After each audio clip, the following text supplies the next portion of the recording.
سرخ د لوګر له مرکز په لعلمه لرې په 15 کیلومترۍ کې پرته ولسوالۍ ده چې په تېره شل کلن جهادي یون کې د مجاهدینو له سترو مرکزونو ګڼل کېده او د بیا رغونې له هر ډول پروژو پاتې وه. پرته مهال د سرخ اوسېدونکي وایي دې ولسوالۍ ته د غځېدلې لویې لارې ناسم وضعیت او د برېښنا نشتون له سختو ستونزو سره مخ کړي او د اسلامي امارت له مسئولینو غواړي چې دغه لویه لار پخه کړي او سرخ ته برېښنا ولېږدوي. خیلی خوشحال هستیم از امارت اسلامی. فقط یک مخواهش ما چیست؟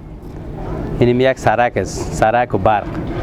سرک باید پخته شود. سرک ما در اندازه خراب است که تا اگر بگیم که مریضای ما تو به مریضای سخت متولد به خیلی مشکل میرسن. ده ان شاء الله دروغگویی نمیشم، به کل مردم منطقه معلوم است.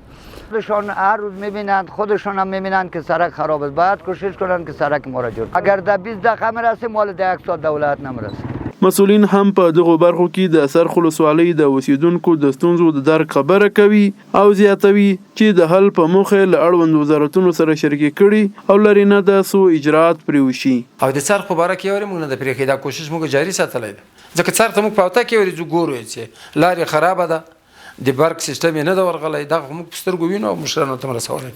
دا ویلو ده چې د سرخ لویې لارې په پخېدو به د خروار ولسوالۍ اوسیدونکي هم په اسانۍ د لوګر مرکز پل علم ته تګ راتګ وکولی شي.